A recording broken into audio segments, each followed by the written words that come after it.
Hello YouTube, and welcome to part 1 of my Civ 5 tutorial series. This video will be covering how to spectate AIs in a situation similar to the videos that I've already uploaded for Civilization Deathmatch.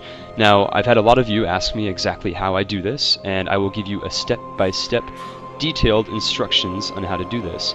Now first, if you do not want to input absolutely any controls into your game once the game starts, if you just want to witness the AI, it is imperative that you disable the World Congress. Now this is actually easy to do, fairly easy anyways, and the step-by-step directory, like the steps, like the files that I go through, will be available underneath the video in the comments section. I will just do a quick overview of this, and like I said, you can view it at your own leisure after the video ends at the very bottom. Now, to do this, you need to go to C:/program files, usually x86. Once you're there, you will find your Steam folder. After your Steam folder, click on SteamApps, then Common, then Sid Meier's Civ 5, go to your Assets folder, and then your DLC folder, and click on your Expansion 2 folder. And now, this is actually only possible if you have Brave New World. I'm not quite sure why. But anyways, I thought I'd just throw that out there. Now that you're in your Expansion 2 folder, click your Gameplay folder, then your XML folder, and then click on your GameInfo folder finally. Now that you're there, right-click your Civ 5 Game Options _Expansion 2 file, and edit it with Notepad. And you can edit this with Notepad or Notepad++, doesn't really matter.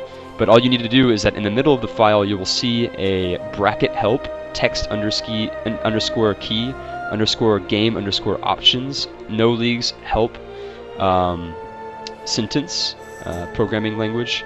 What you need to do is you need to go underneath that where it says visible brackets, 0 visible brackets, and you need to change that 0 to a 1. Now after that is done, all you have to simply do is click save, and you will be able to disable the World Congress from your advanced in-game options, which is what you will need to do if you would like to, like I said once again, not to input anything into your game. Now that we've got that handled, let's go ahead and get started.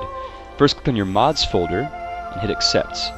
Now I've already downloaded the mods that I'm going to be using for this tutorial. The most important one is, of course, your in-game editor, or IGE.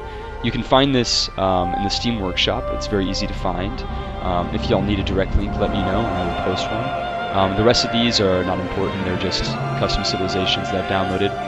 So anyways, let's get started. Click on Next after you've downloaded your in-game editor. And it's going to take a little while.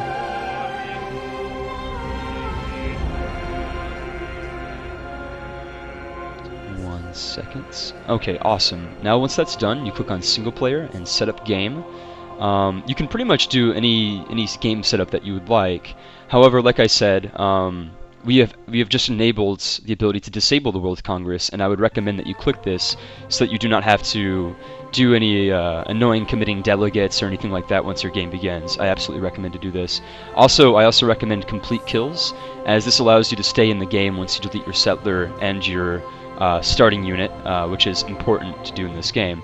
So anyways, like I said, the rest of this is completely up to you. I usually use Donut for my Civilization 5 Deathmatch series, just because it allows the civs not to have any advantages for being in any corners. Now, like I said earlier, you can just add the civs that you want to fight.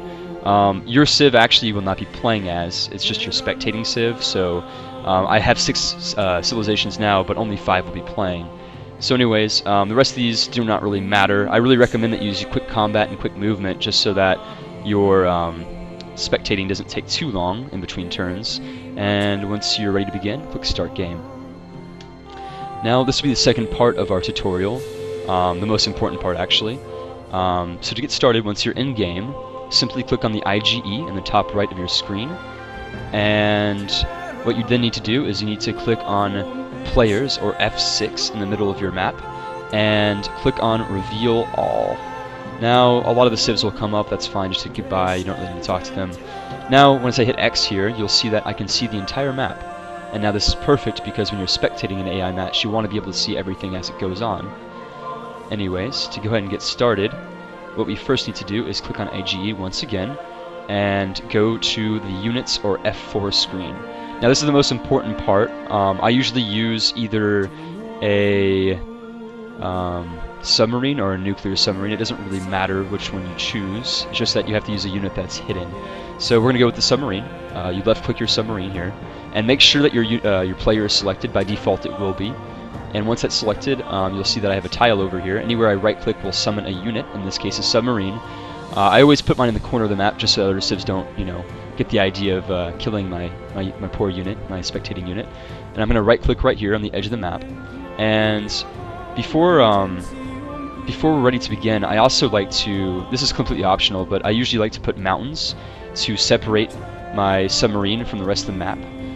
This way that other civs don't, like I said earlier, kill me.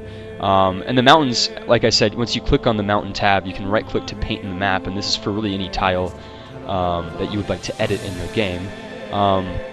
What's weird, though, is that the mountains won't show up until after you save your game and reload it. So we'll do that here in a minute. But for now, you just have to believe that there will be mountains here. Right. So now click on IG once again. Go to your cities and units F2 tile, and simply click on the settler that you have. In my case, a Roman settler, and click delete. Then click on your Roman warrior or whatever civilization you chose, and hit delete. And that'll take me back to my submarine. Now, don't do anything with your submarine. It's imperative that your submarine survives. So like I said earlier, I put a mountain range to kind of protect him from the other units and the carnage that they will bring onto the map. Now, like I said earlier, you will have to save your game and reload it to be able to see the terrain changes that you made. In my case, the mountain range that I just made to protect my unit. So I'm going to go ahead and reload really fast. It won't take very long. I haven't said this earlier, but I usually prefer to do dual size maps just because you're able to spectate the entire map while you play. And after that, you are ready to begin. It is as simple as sleeping your submarine, but you also have to make sure real fast that you go to your endgame options and enable single player auto intern. Now this is very important if you don't want to manually press intern at the end of each of your endgame turns. So now that that's enabled, you simply hit accept, return to game, and click on your submarine and simply press F. And the rest of it is just the AI fighting each other. Like I said, these are the setups that I use for my Civilization 5 Deathmatch series videos. And if you guys have any comments or need any help, feel free to leave a comment below.